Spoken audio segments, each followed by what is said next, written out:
Tēnā koutou. Ko tai mai ki tēnei hui. Ko au tēnei ki Pōneke, ko koutou ki Ōtautahi. Whātu rāki, te mihi atu tātu rāki nā tāngata e noho marara nei, puta no I Aotearoa, I te ao whānui hoki pia.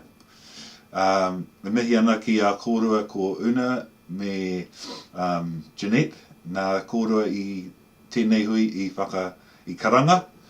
Kia mātou, hei whakaatu atu o mātou nei whakaroaro mo tēnei mea te hāpori reo.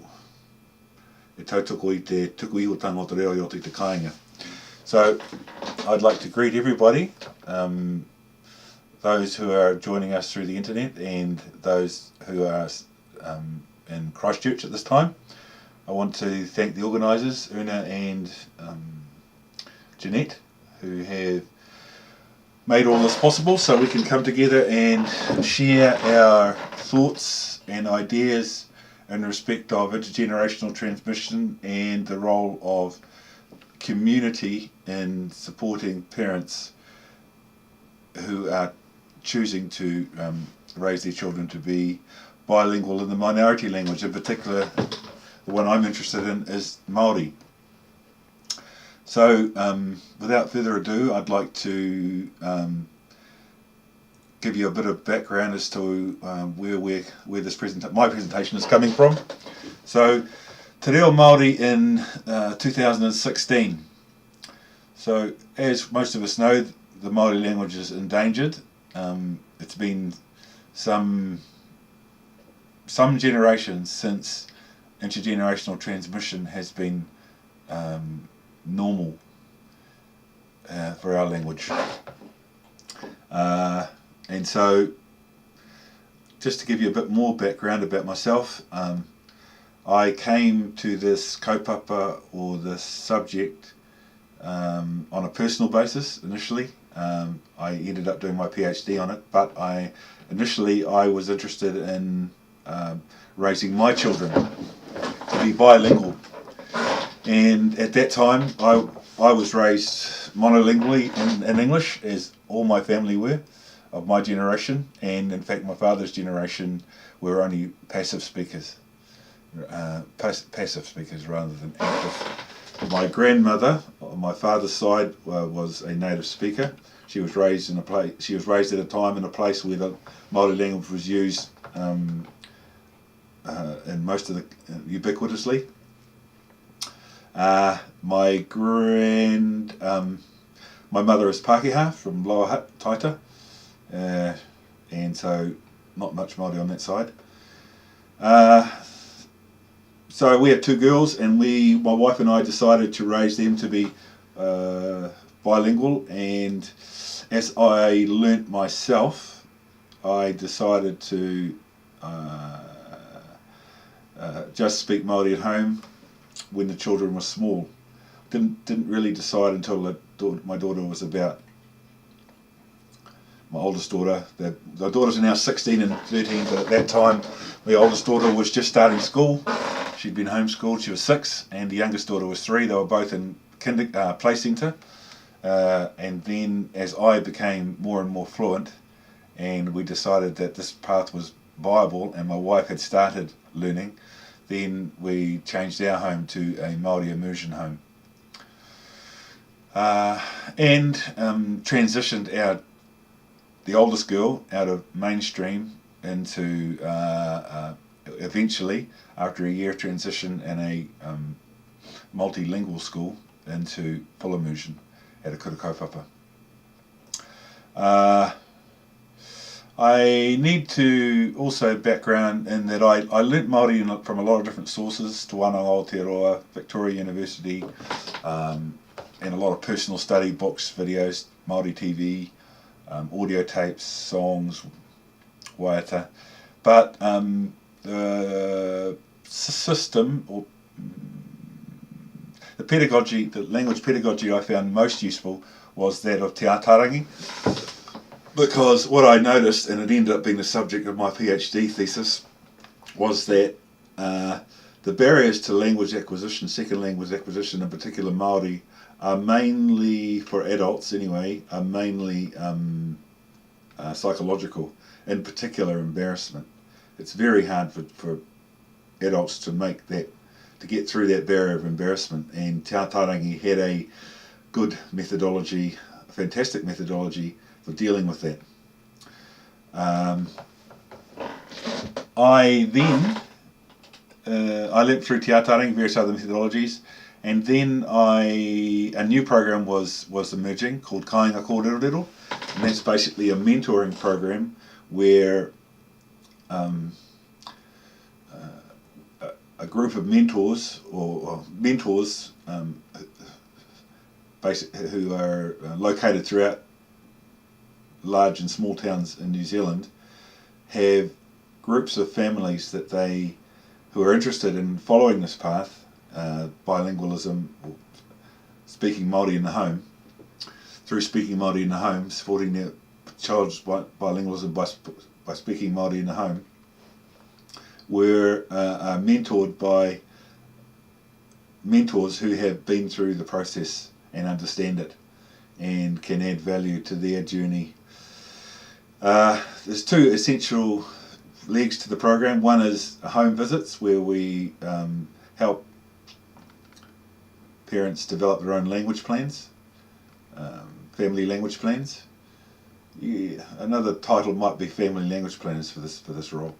And the second part is the community part, which is we pull together the families to small groups, small gatherings, once a month, where they get to meet each other, for example at some sort of a kaitahi, a picnic, or at a swimming pool, or at one of the homes of the families, where they can talk about the issues involved and share knowledge with each other. And also sometimes we run workshops and we explore one of the language domains, maybe how to bake a cake in Māori, maybe how to interact at like a swimming pool using domain specific words about swimming, and all the words you need to be able to do that successfully and safely. So that's Kāinga Kōrerorero, and I've been doing that with 15 families for the last 10 years now. And some of them, not all of them, some of them have come a long way, some of them have come some of the way, and at the end of the day that's fine, because it's an individual family's journey. It's not for us to dictate where they should go, but for them to decide what's appropriate for their family and best for their children, the way they're constituted in the regions that they live. So that's Te Tarangi Kāinga Kōrerorero. Next I want to move on to something that emerged out of what my wife and I saw as a need from Kāinga Kōrerorero. So one of the big problems with changing your home from being English speaking to being Māori speaking is basically it's not normal to speak Māori. Other than learning the words, you also need to get out of the habits that you have in using English, and you learned before you even decided to raise children yourself, habits you learned in your own homes and your own childhood, which you naturally will pick up and run with when you start to raise your own children. And so it's a big job to change, to replace one language, basically localised language shift, where you're replacing English with Māori, and it has to be done gradually. And the hui tōpu, or the small gatherings we had, and just weren't enough. 1 hour, 2 hours here and there with a lot of other interruptions is nowhere near enough. So we decided to run weekend retreats about an hour and a half out of Wellington. All of our families are in Wellington or Wellington district, as far up as Otaki. So we started to run immersion retreats. So what that means is that the families come up and basically stay at a house we have in Hokianga Beach. It's a rural area. There's about 50% Māori, although Māori language is by no means normal there. In fact, it's unusual. The idea is that the families stay immersed in a home-like environment. So each family gets its own room. We do shared cooking, shared everything.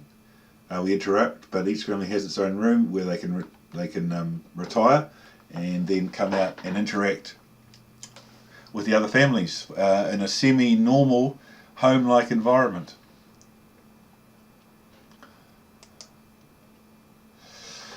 I think for minority language intergenerational transmission to succeed, it's critical that the cultural backdrop to the language is maintained. So in this case it's Māori. So we have inherited the pedagogy or the tikanga whakahari wānanga of Te Atarangi, at least the ones that we felt were relevant to the Kurahokioi retreats that we were running. We have been running. So, just to give you a brief overview of how that works in practice, when the families first arrive, we have not a pōwhiri, not a formal welcoming ceremony, because we are all about informal language use rather than formal language use. There are other places like marae and for that kind of language.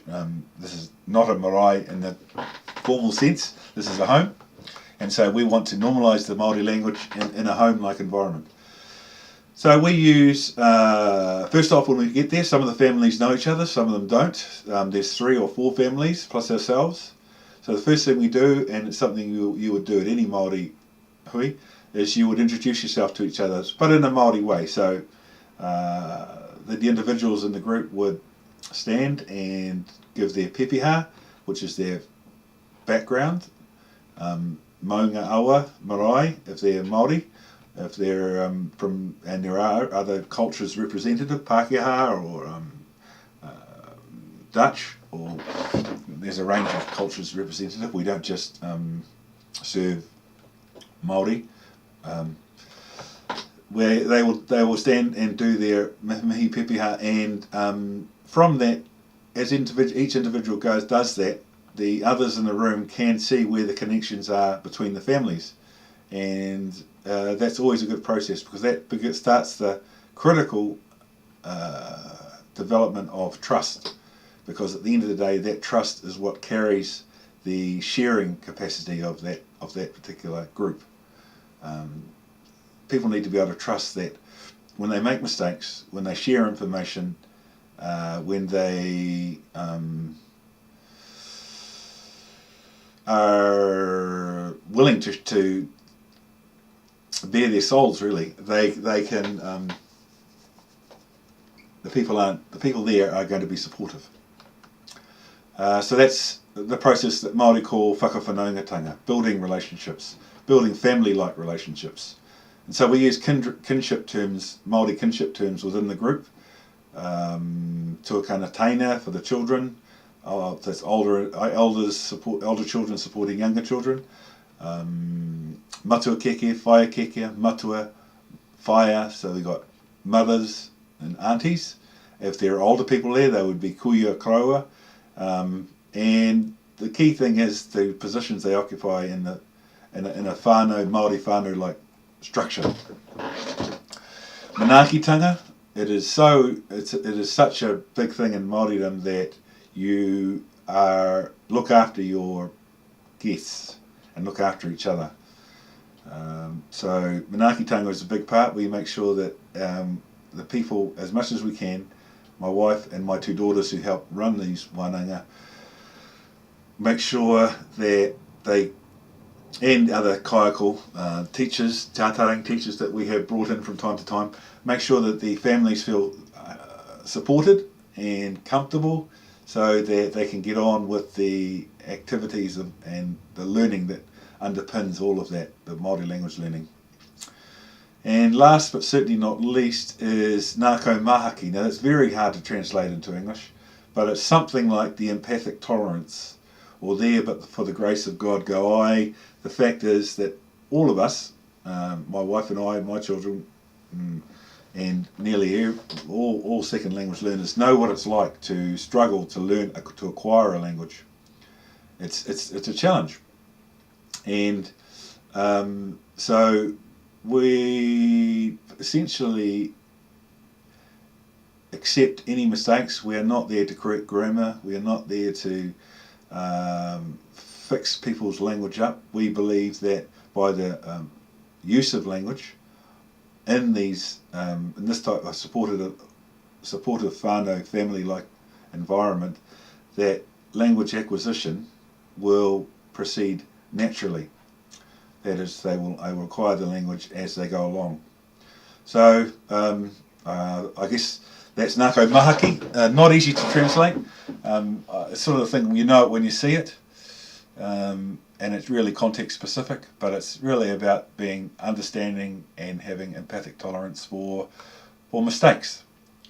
Because without mistakes we can't learn anything, but we need to have the courage to make those mistakes, and so we need to create an environment where that is possible.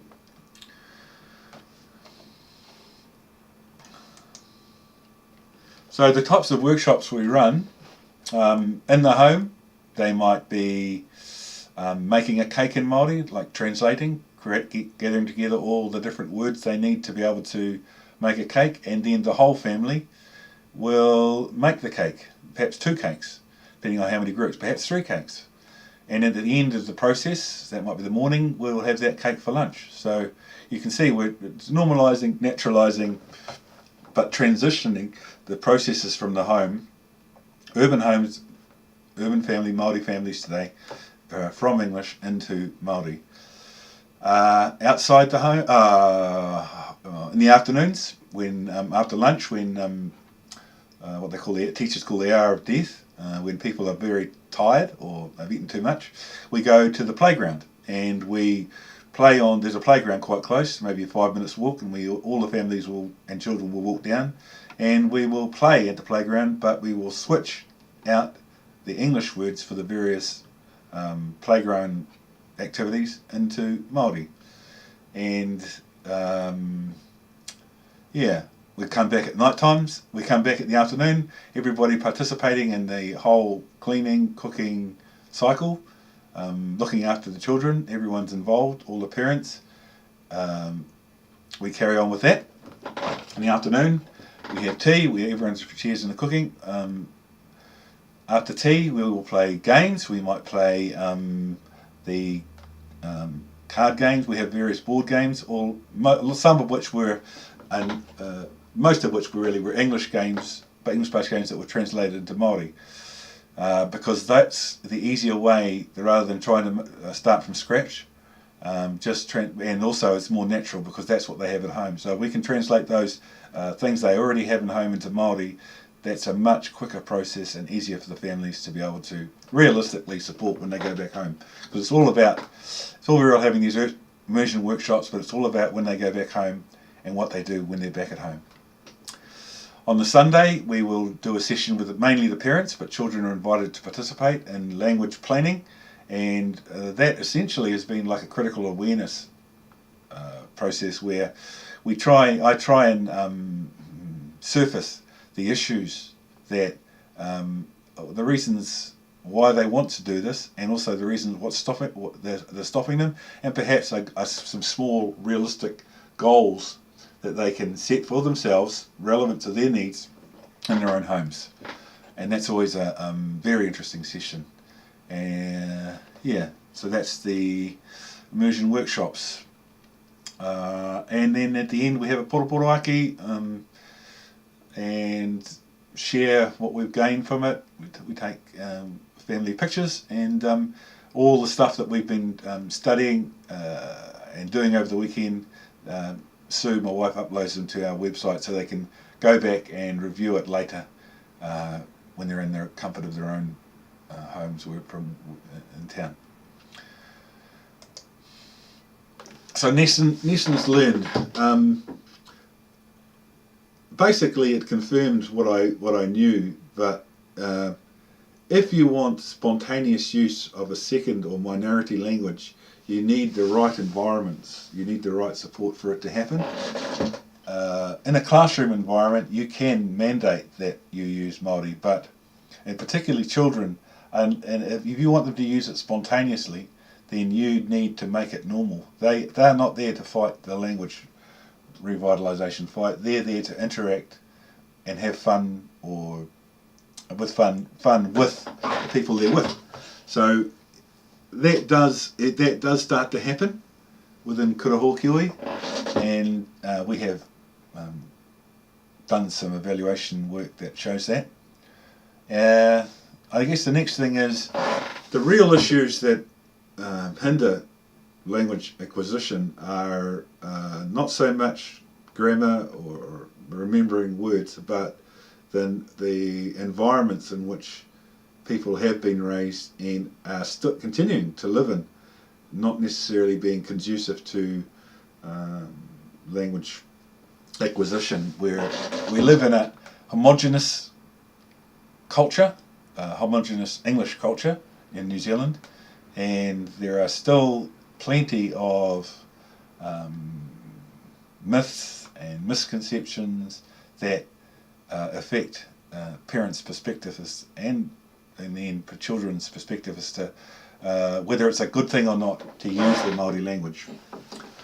I guess the last point, and one that is in line with the community aspect of this, community sport aspect of this symposium, is that at the end of the day, what we're building together with these parents, with these families, is a parent community of practice, if you like, where we're parents who are in different stages of their journey towards being Māori-speaking families, Māori-speaking homes, can share that knowledge with each other.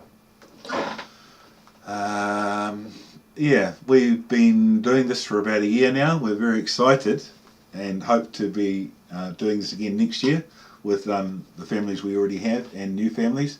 And the other thing we would like to do is expand it into this structure, this way of doing things, these immersion retreats, to other regions of New Zealand, so we can really start to get some traction, community traction, with families who are interested in going down this path throughout New Zealand. If you have any questions, I'm happy to answer them. There are other aspects of community that I think are important, but this has been the one that I have been working on and the one I know the most about at this point. Thank you.